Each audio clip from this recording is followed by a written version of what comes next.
చాలామంది ఇప్పుడు ఏంటంటే 100 కోట్ల క్లబ్లోకి అఖండ వెళ్ళిపోయిందని చెప్తున్నారు. ఒక రకంగా అది కరెక్టే, 100 కోట్ల క్లబ్లోకి వెళ్ళిపోయింది. కాకపోతే అది గ్రాస్ కలెక్షన్లు. కానీ మనం చెప్పుకునేది ఎప్పుడు కూడా నెట్ కలెక్షన్లు. ఎప్పుడైనా కూడా నెట్ కలెక్షన్లు ఇంపార్టెంట్, గ్రాస్ కాదు. సో నెట్ అండ్ షేర్ ప్రొడ్యూసర్కి ఎంత వస్తుంది అనేది అది వేరే లెక్క. మనం నెట్ అండ్ గ్రాస్ మాత్రమే చెప్పుకుంటాం. ఎందుకంటే ఎనీ అప్సేల్ బాక్స్ ఆఫీస్ కలెక్షన్ సైట్లు ఇవే చెప్తాయి. షేర్ అనేది మనకి ప్రొడ్యూసర్లు చెప్పాలి, కానీ వాళ్ళు చెప్పరు ఫైనల్గా వాళ్ళకి ఎంతకు వచ్చింది అనేది. సో ఏదేమైనా దీనికి ఇప్పటివరకు ఏంటంటే 5వ రోజు ఈరోజు 4 రోజులు అయిపోయింది.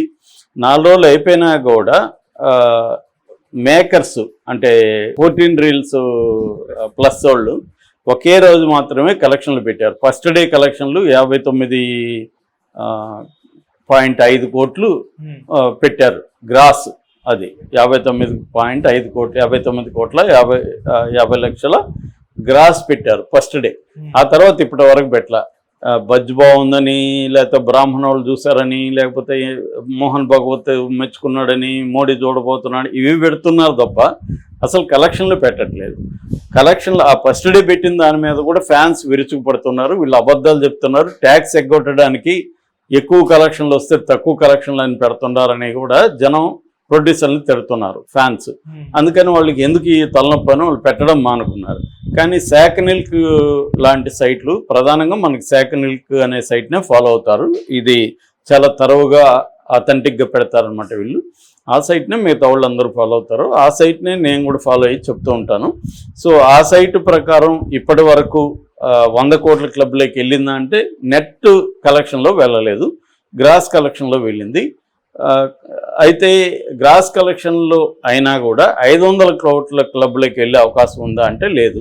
కాకపోతే బాలయ్య కెరీర్లో ఇది హైయెస్ట్ కలెక్షన్లు అనేది చెప్పుకోవచ్చు. ఎందుకంటే బాలయ్య కెరీర్లో ఇప్పటి వరకు మనకి వీరసింహారెడ్డిది 97 కోట్ల 64 లక్షలు ఆల్ టైమ్ కలెక్షన్లు చేసింది నెట్. అట్లాగే డాకు మహారాజు 90 కోట్ల 93 లక్షలు ఆల్ టైమ్ నెట్ చేసింది.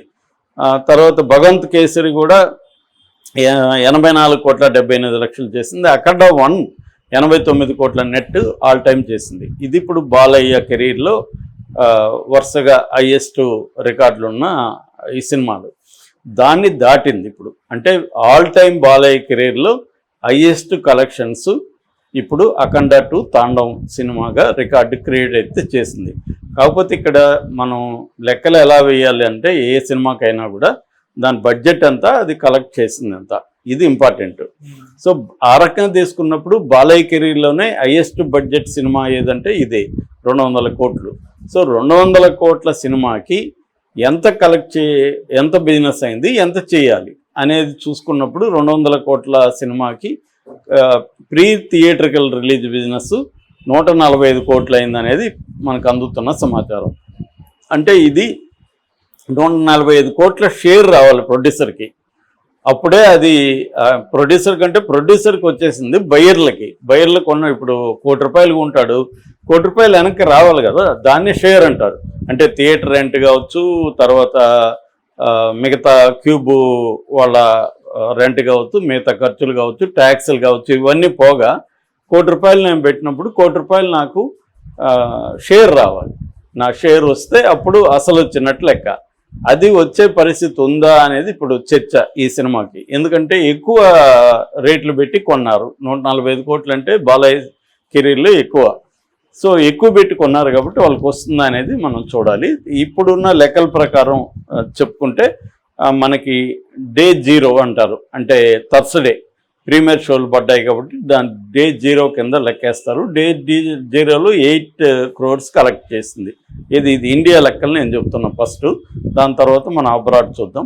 ఇండియా లెక్కల ప్రకారం ఫ్రైడే ఫస్ట్ డే 22 కోట్ల 50 లక్షలు నెట్ చేసింది. సాటర్డే రెండో రోజు 15 కోట్ల 50 లక్షలు చేసింది. అంటే 31% ఫ్రైడేకి సాటర్డేకి పడిపోయింది.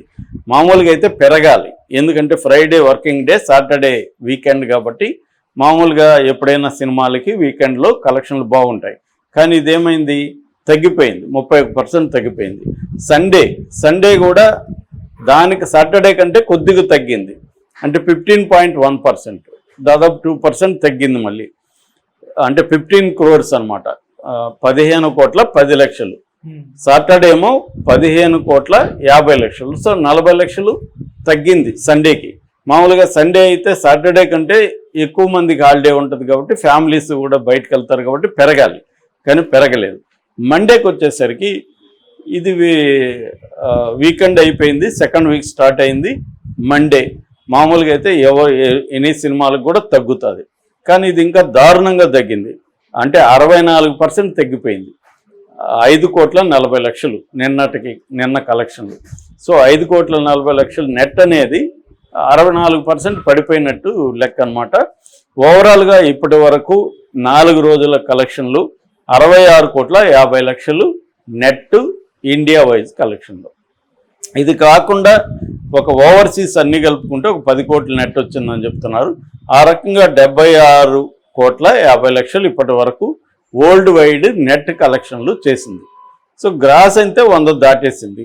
కాబట్టి గ్రాస్లో లెక్కేసుకుంటే 100 కోట్ల క్లబ్లోకి వెళ్ళినట్టు, నెట్లో లెక్కేసుకుంటే 76 కోట్లు ఉంది. అంటే ఇప్పుడు కొనిందంత 145 కోట్లు. ఈ 76 కోట్లని నెట్. దీనికి ఒక దీంట్లో కూడా తీసేయాలి. నెట్లో నుంచి షేర్ వచ్చేది మళ్ళీ తగ్గిపోతుంది. ఏదేమైనా కొన్నోళ్ళు అయితే చాలా చోట్ల లాస్ వెళ్ళే అవకాశం ఉంది. అంటే దీనికి బడ్జ్ వచ్చింది. ఓజీకి కూడా ఇలాగే, ఓజీకి కూడా బడ్జ్ వచ్చింది కానీ డబ్బులు రాలేదు. దీనికి కూడా బడ్జ్ క్రియేట్ అయింది. మేకర్స్ కూడా దాని మీద క్రియేట్ చేయగలిగారు. తర్వాత దీని మీద బీజేపీ వాళ్ళు ఇంట్రెస్ట్ చూపించడము, ఆర్ఎస్ఎస్ మోహన్ భగత్ దీన్ని సినిమా చూసి రిలీజ్కి ముందే ఆయన దీన్ని అప్రిషియేట్ చేస్తూ సనాతన ధర్మాన్ని బ్రహ్మాండంగా తీసినారని చెప్పడం, అట్లాగే సపరేట్గా బ్రాహ్మణులకి షోలు వేయడం. వాళ్ళు బ్రాహ్మణులు, పూజారులు, బ్రాహ్మణులు వీళ్ళంతా వచ్చి షోలు చూసి వాళ్ళు మీడియాతో మాట్లాడి హైందవము బాగుంది దీంట్లో ఇవన్నీ చెప్పడం, ఇవన్నీ ఒక రకంగా రాంగ్ సిగ్నల్ కూడా వెళ్ళిందనేది నా అభిప్రాయం. ఎందుకంటే ఇదేదో హైందవము హిందూ ఇదంతా వ్యవహారం ఉందని మామూలు వాళ్ళు